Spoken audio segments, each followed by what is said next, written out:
Guys हमने memorandum of association को समझा, उसकी मीनिंग समझी, उसके डेफिनेशन समझे। ठीक है, मेमोरेंडम ऑफ एसोसिएशन होता क्या है, ठीक है, और लॉर्ड कैन ने क्या कहा है, हमारा कंपनी अधिनियम 2013 क्या कहता है, ठीक है, कंपनीज एक्ट हमारा क्या कहता है, ये सारी चीज़ें हमने लास्ट लेक्चर में डिस्कस किया। अभी इसका अगला जो सेगमेंट है, अगला जो पार्ट है, वो हम कुछ अलग तरीके से देख रहे हैं, जो कि लगभग कहीं ना कहीं वही बातें निकल के फिर आएंगी सामने। ठीक है, लेकिन समझने की कोशिश कीजिएगा। हमारा वही कंपनी अधिनियम धारा 2 उपधारा 56 क्या कहता है, मेमोरेंडम ऑफ एसोसिएशन जो कि ओरिजिनली फ्रेम्ड होता है, और ये किसके केस में होता है, नई कंपनी के केस में होता है। हमेशा ओरिजिनली अगर फ्रेम आ गया तो जाहिर सी बात है वो किसी नई कंपनी के लिए है।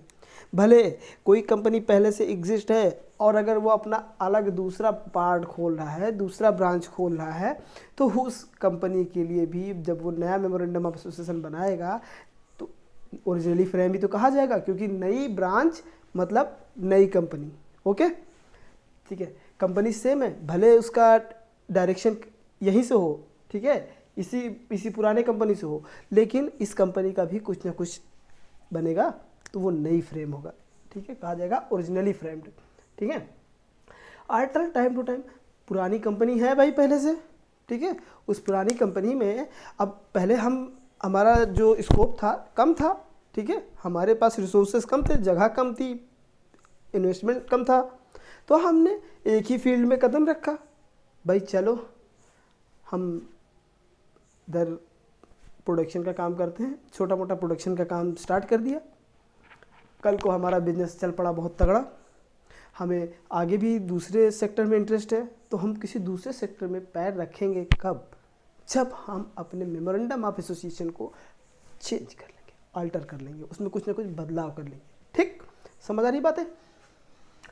Section 4 of the companies act क्या कहता है, ये बात करता है लास्ट वर्ड के बारे में, आखिरी शब्द के बारे में। किसी नाम के पीछे के आखिरी शब्द उसकी पहचान बताएंगे। कैसे बताएंगे, मान लीजिए ये अब तो सुना होगा, बहुत फेमस है, अमेजॉन डिलीवरी पार्टनर, ठीक है, जो एक सामान, किसी के सामान को एक जगह से दूसरी जगह आसानी से पहुंचाता है। ठीक है, तो अमेजॉन ने अपने कंपनी के नाम के पीछे क्या लगाया है, अमेजॉन प्राइवेट इंडिया लिमिटेड। ठीक, प्राइवेट लिमिटेड वर्ड है, यानी कि अमेजॉन प्राइवेट है, वो पब्लिक कंपनी नहीं है, उसमें पब्लिक का इन्वेस्टमेंट नहीं है। ठीक है, दूसरा कह रहा है लिमिटेड वर्ड। क्या, लिमिटेड वर्ड, लिमिटेड किसके केस में लगेगा, पब्लिक पब्लिक कंपनी के, जैसे कि रिलायंस कंपनी लिमिटेड। ठीक है, तो लेकिन इनको अपने नाम के पीछे लिमिटेड, प्राइवेट लिमिटेड वर्ड का यूज़ करना कंपलसरी है, बहुत ही इंपॉर्टेंट है, आवश्यक है। ठीक है, आगे बताता है इसका एक एक्सेप्शन। एक्सेप्शन क्या है, इसका एक एक्सेप्शन जो कि जिन पर ये सेक्शन 4 अप्लाई नहीं होता। क्या है वो, सेक्शन 8 कंपनी। हमने पहले जब टाइप्स ऑफ कंपनीज पढ़ाया था तो उसमें अदर न्यू कंपनीज में हमने सेक्शन 8 कंपनी का जिक्र किया था, उसके बारे में बताया था। क्या बताया था उस कंपनी के बारे में, कि कोई भी कंपनी, ऐसी कंपनी जिसका मोटिव प्रॉफिट कमाना नहीं होता है, वो पब्लिक के वेलफेयर के लिए, समाज के भले के लिए काम करती हैं। जैसे कि हमने एक संस्था खोल लिया, एक कंपनी खोल ली, जो समाज के पिछड़े लोग हैं, पिछड़े वर्ग के लोग हैं, उनको मुफ्त में शिक्षा देने का, ठीक है, उनको एजुकेशन से रिलेटेड सारी सामग्रियाँ पहुँचाने का। मान लीजिए कोई, किसी के पास बुक्स नहीं हो पा रही, हमने बुक पहुंचाने का। हमारा ये जो काम है, हमारा इनिशिएटिव जो होता है, ये सिर्फ उनके भले के लिए है। ठीक है, जैसे कि Sachin foundation, Sachin Tendulkar foundation, Reliance foundation, तो ये हैं कुछ समाज के भले के लिए ये काम करते हैं, इनका उद्देश्य प्रॉफिट कमाना नहीं होता है। ठीक है, तो इनके नाम के आगे प्राइवेट लिमिटेड या लिमिटेड लगाने का कोई फ़ायदा नहीं। ठीक है ना, इनको ये बाउंड नहीं है कि ये लगाएं, लेकिन ये बाउंड है। ठीक है, ये मजबूर है, इनको लगाना ही पड़ेगा। ठीक है, हाँ, आगे देखते हैं इंस्पेक्शन ऑफ डॉक्यूमेंट। ठीक है, डॉक्यूमेंट यानी कि मेमोरेंडम ऑफ एसोसिएशन, ठीक है। क्या हम मेमोरेंडम ऑफ एसोसिएशन का इंस्पेक्शन कर सकते हैं किसी भी कंपनी के? क्या हम किसी कंपनी के, हमारी पसंद की कंपनी कोई है तो हम उस कंपनी के क्या मेमोरेंडम ऑफ एसोसिएशन को देख सकते हैं? बिल्कुल देख सकते हैं। हमारा सेक्शन 399 धारा 399 ऑफ कंपनीज एक्ट 2013, ठीक है, कंपनीज एक्ट 2013 बताता है grant the power to inspect the document of any company.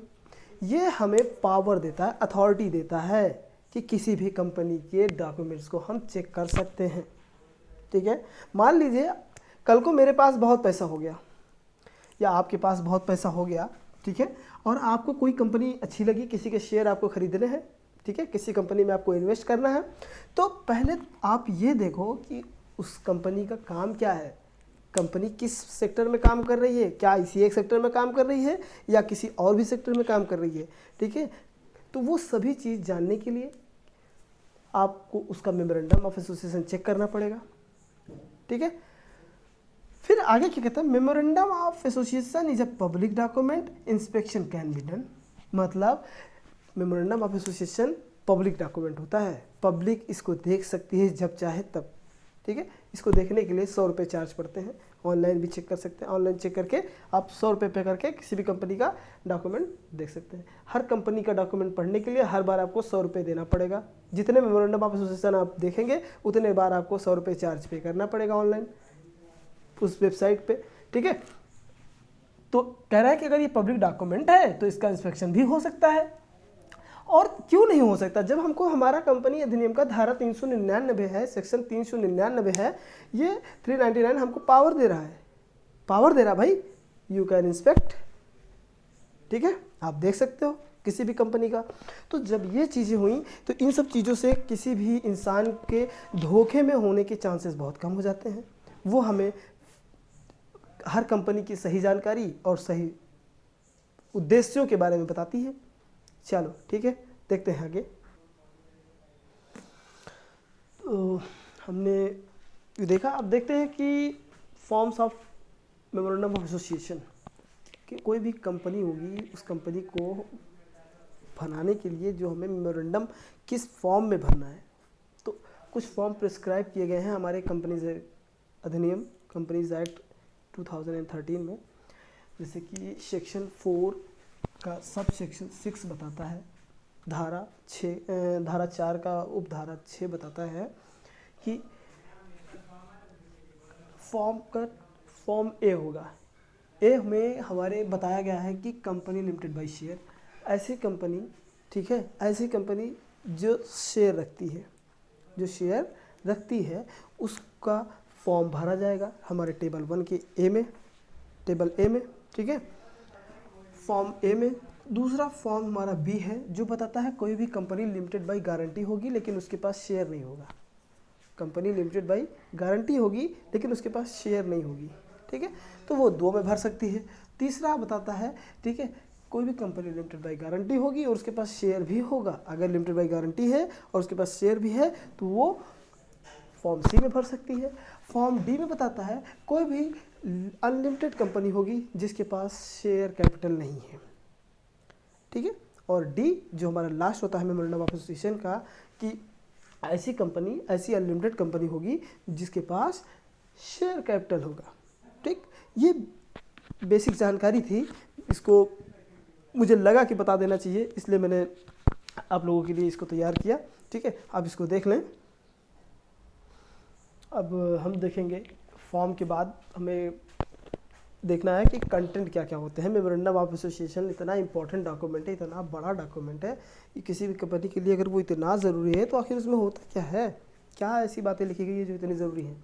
तो देखते हैं उसके सेक्शन 4 में ये बताया गया है, ठीक है। सेक्शन 4 देखो, इसका अगर पहला वर्ड, पहला लेटर लेते चलो, एन, देखो एन, दूसरा हमने लिखा आर, तीसरा लिखा ओ, तीसरा एल, सी, ए, ठीक है, इसको छोड़ दो क्योंकि ये एक स्पेसिफिक कंपनी के लिए है, ठीक है।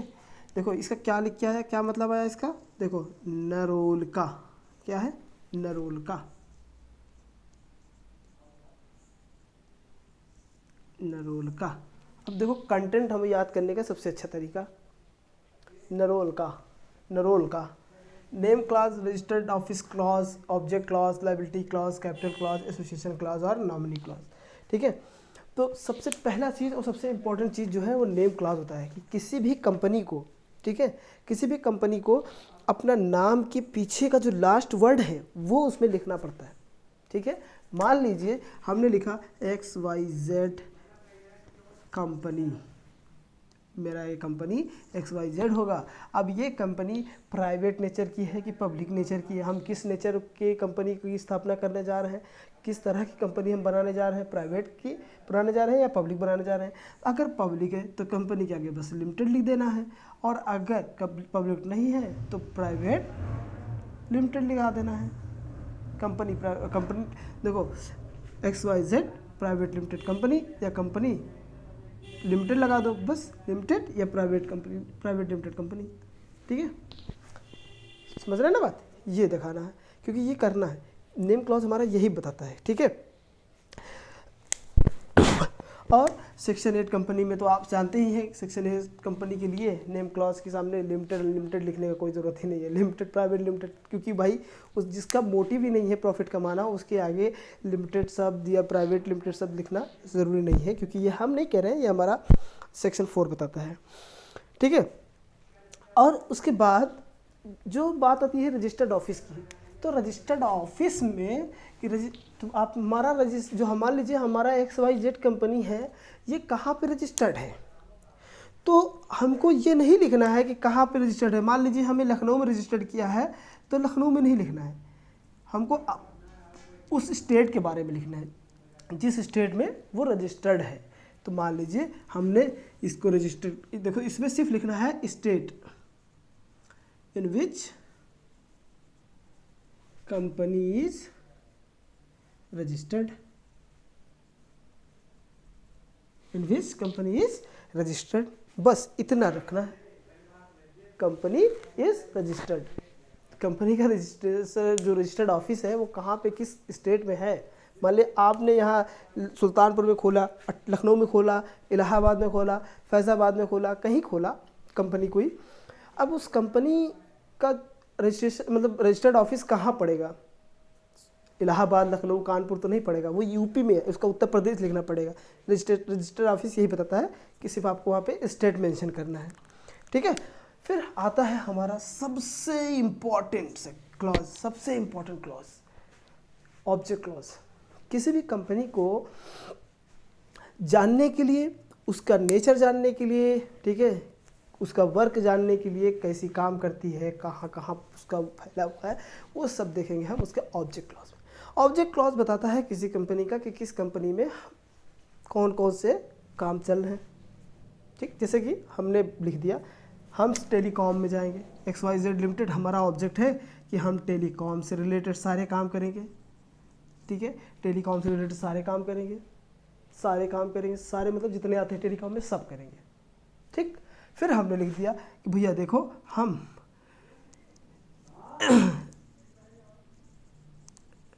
रेलवे के पार्ट्स बनाएंगे और रेलवे से रिलेटेड सारे काम करेंगे, मतलब रेलवे के बैगन बनाएंगे, रेलवे के पार्ट्स बनाएंगे, उसके डिब्बे बनाएंगे, पटरियाँ बिछाएंगे, ये सारा काम करेंगे। ठीक है, ये हमने कर दिया जो हम बता रहे हैं। ठीक है, ऑब्जेक्ट क्लॉज में हमारा काम वही है, वही करेंगे, उससे आगे उससे पीछे हम नहीं कर सकते। ठीक है, हम उसके आगे नहीं जा सकते। हमने दो चीज़ लिखा कि हम ये इस फील्ड में काम करेंगे, हम कल को किसी तीसरे फील्ड में काम नहीं कर सकते तब तक जब तक कि हम उसको अल्टर ना करें, चेंज ना करें। ठीक है, और उसी के पास जा कर के उसको चेंज कराया जाता है। उसका अपना एक अलग तरीका है, वो हम बताएंगे कैसे होगा। ठीक है, तो इसी के साथ साथ हम पढ़ लेते हैं एक और छोटी सी बात जो हमको जानना ज़रूरी भी है, क्योंकि इतनी देर से हम ये टॉपिक पढ़ रहे हैं मेमोरेंडम ऑफ एसोसिएशन, तो कहीं ना कहीं हमारे दिमाग में एक ख्याल आ रहा है कि भाई मेमोरेंडम ऑफ एसोसिएशन है तो क्या ये इतना पावरफुल है कि इसको चेंज ही नहीं किया जा सकता। ठीक है, अगर चेंज किया जा सकता है तो किस तरह से चेंज किया जा सकता है। ठीक है, तो बता दें आपको कि मेमोरेंडम ऑफ एसोसिएशन में अल्ट्रेशन कर सकते हैं। Section 13 of the company act, हमारे कंपनीज एक्ट का सेक्शन 13 बताता है कि आप कंपनी में मेमोरेंडम में आप अल्ट्रेशन कर सकते हैं। किस तरह से कर सकते हैं उसके लिए आपको स्पेशल रेजोल्यूशन पास करना होगा बोर्ड्स अपने जनरल मीटिंग में, ठीक है। जनरल मीटिंग बुलानी होगी मेंबर्स की, डायरेक्टर्स की, सबकी, और उसमें आपको स्पेशल रेजोल्यूशन पास करना होगा। स्पेशल रेजोल्यूशन पास किया आपने, उसके बाद आप उसको फॉरवर्ड करेंगे अपनी चेंजेस के साथ किसके पास, आरओसी के पास, ठीक है। फिर आरओसी उसको बदल देगा, कुछ टाइम लगेगा, 15 दिन से 30 दिन, उसमें आपको बता देगा कि आपका हो गया है, ठीक है। फिर आप दूसरे सेक्टर में जाके काम कर सकते हैं, ठीक है। ये इतनी सी बात कही गई है, ठीक है। कुछ केसेस में बताया गया है कि आप वहाँ पे चेंजेस नहीं कर सकते हैं, कहाँ, ठीक है। जैसे ये हमारा हो गया है रिस्ट्रिक्शन,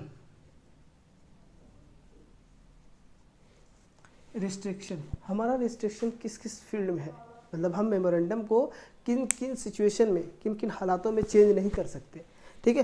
पहला हालात हमारा बताता है कि कोई भी अल्ट्रेशन मेमोरेंडम का नहीं किया जा सकता है अगर कंपनी लिमिटेड बाय गारंटी है और उसके पास शेयर कैपिटल नहीं है। अगर अभी हमने पढ़ा था ना कोई भी कंपनी होगी जिसके पास गारंटी होगी और शेयर कैपिटल नहीं होगी, ठीक है। Company limited by guarantee not having share capital, किस में लिखा था, हमारे फॉर्म बी में लिखा था ना, फॉर्म बी में था, तो वो हमने देखा था, ठीक है।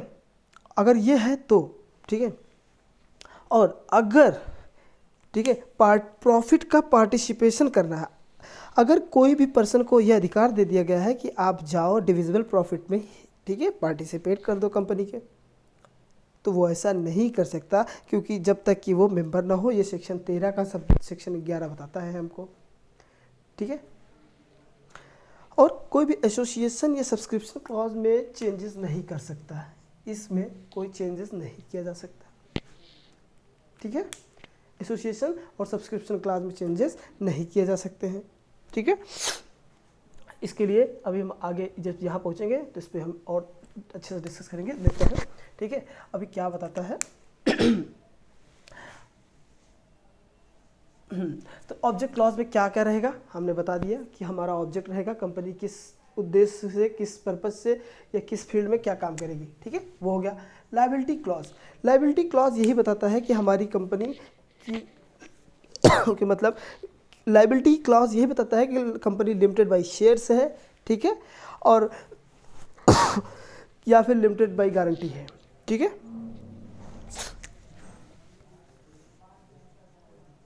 लिमिटेड बाय शेयर्स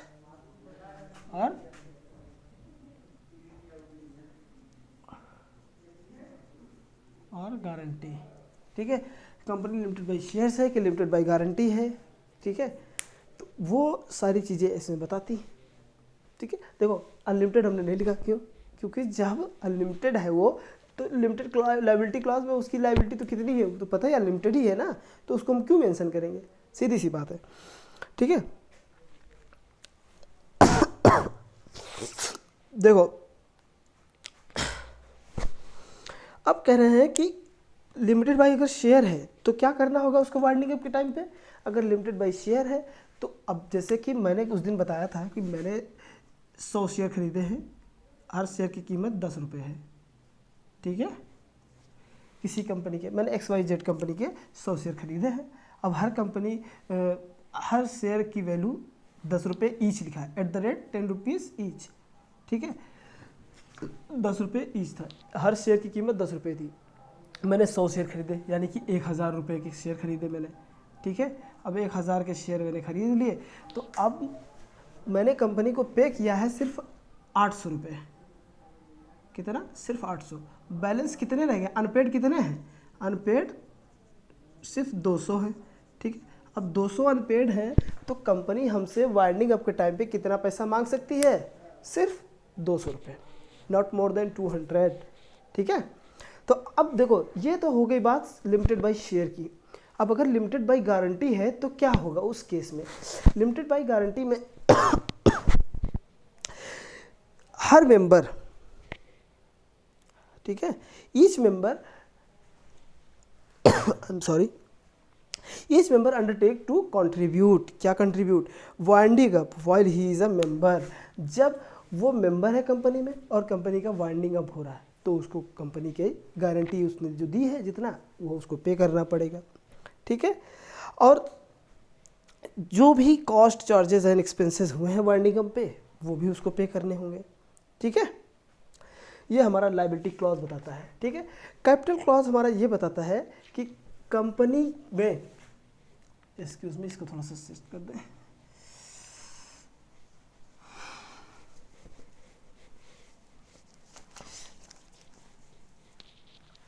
देखिए हमारा जो कैपिटल क्लॉज है, कैपिटल क्लॉज ये बताता है कि कंपनी की टोटल वर्थ कितनी होगी, कितना कंपनी शेयर इशू कर सकती है, कंपनी के पास कितना अमाउंट है, ठीक है, कितनी कैपिटल, कितनी पूंजी है कंपनी की। तो पूंजी मान लीजिए XYZ लिमिटेड है, XYZ लिमिटेड है, ठीक है। इसने अपना कैपिटल क्लॉज लिख दिया कि मेरे पास 100 करोड़ रुपए होंगे, 100 करोड़ रुपए होंगे, 100 करोड़ कंपनी की पूंजी 100 करोड़ होगी। इसको हम कैपिटल क्लॉज को हम ऑथराइज्ड कैपिटल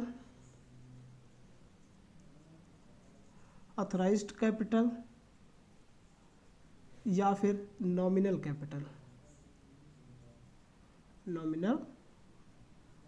कैपिटल के नाम से भी जानते हैं, ठीक है। अब उसने बता दिया कि 100 करोड़ कंपनी की पूंजी होगी, ठीक है। तो कंपनी अगर 10 रुपये के एक शेयर हैं कंपनी के, ठीक है, 10 रुपये के एक शेयर हैं, तो कितने? 10 crore share, 10 crore shares at the rate ₹10 each. अब 100 करोड़ के शेयर है तो 10 करोड़ शेयर 10 रुपये के एक, ठीक है, वो इशू करेगी, ठीक है। ये देखो इसको जो ये कैपिटल, ये देखो जो आ गया 10 करोड़ शेयर, ये हमारा, ठीक है, क्या है, जितना कंपनी के इस कैपिटल क्लॉज में लिखा हुआ है उसको हम ऑथराइज्ड कैपिटल बोलते हैं। और ये जो 10 करोड़ शेयर आ रहे हैं, ठीक है, इनमें से जितना शेयर वो इशू करेगी उससे जो पैसा आएगा उसको बोलेंगे इश्यूड कैपिटल। क्या बोलेंगे? Issued capital. कैपिटल मतलब होता है पूंजी, ठीक है, इशू मतलब निर्गत, इसको बोलेंगे निर्गत पूंजी, ठीक है। जो शेयर को इशू करके हमने पैसे कमाए हैं वो है हमारा निर्गत पूंजी। और ये अथोराइज्ड पूंजी वो पूंजी होती है, ठीक है, नाम मात्र की पूंजी जो सिर्फ हमारे कैपिटल क्लॉज के मेमोरेंडम के कैपिटल क्लॉज में सिर्फ लिखी गई है कि कंपनी इससे ज़्यादा पैसा नहीं यूज कर सकती, ठीक है, नहीं मांग सकती बाहर से इससे ज़्यादा पैसा, 100 करोड़ से ज़्यादा पैसा वो बाहर से ले ही नहीं सकती। हाँ, अगर कल को उसका बिजनेस और बड़ा हो गया और ज़्यादा ग्रो कर रहा है तो वो अल्टर करके चेंज करके उसको बढ़ा घटा सकता है, ठीक है। तो ये चीज़ हो गई। एसोसिएशन और सब्सक्रिप्शन क्लास। सब्सक्रिप्शन क्लास ये होता है कि कितना शेयर आपको सब्सक्राइब करना है, ठीक है, कितना शेयर आपको सब्सक्राइब करना है। उसमें मान लीजिए बता दिया गया कि आप कोई भी कंपनी का डायरेक्टर, ठीक है, कंपनी के 10% से ज़्यादा शेयर सब्सक्राइब नहीं कर सकता, ठीक है, ये बात लिख दी गई उसमें। तो अब डायरेक्टर 10% ही शेयर मतलब जितने डायरेक्टर होंगे वो सबके लिए है। एक डायरेक्टर की बात नहीं की गई कि एक डायरेक्टर 10% ज़्यादा नहीं शेयर कर सकता, जितने डायरेक्टर हैं वो सब मिला करके 10% से ज़्यादा शेयर नहीं सब्सक्राइब कर सकते। सब्सक्राइब, देखो सब्सक्राइब का मतलब हुआ खरीदना, उसके लिए पे करना, ठीक है। तो ये हो गया। अब देखो एसोसिएशन क्लॉज और सब्सक्रिप्शन क्लॉज में कभी भी चेंजेस नहीं किए जा सकते, ठीक है। ये बात जो निकल के आई है सामने, ये बहुत ही इंपॉर्टेंट बात है, क्योंकि भाई देखो मेमोरेंडम में चेंजेस तो किए जा सकते हैं, किसी भी तरह से किए जा सकते हैं, कभी भी किए जा सकते हैं, लेकिन उसको चेंज करने का क्या तरीका रहेगा, ठीक है, किस तरीके से वो करेगी, ठीक है, वो देखना है। तो इसमें एक बहुत ही इम्पॉर्टेंट केस है इस फील्ड में, इसके नाम पे एसोसिएशन क्लॉज में क्या है, Rheinmetall constituents, रेमेटल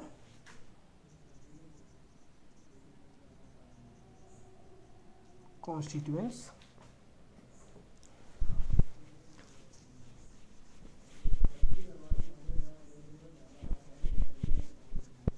Rheinmetall constituents limited versus Lord Lurgan's,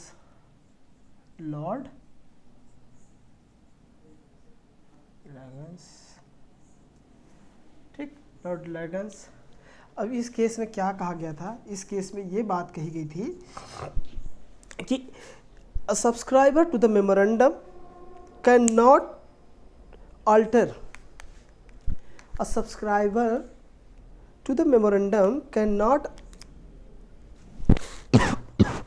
alter the issue, I'm sorry, correct, a subscriber to the memorandum, a subscriber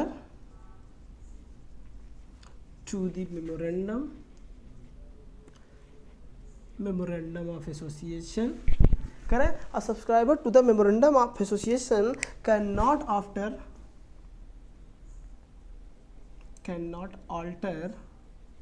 after the subscription, cannot the subscription of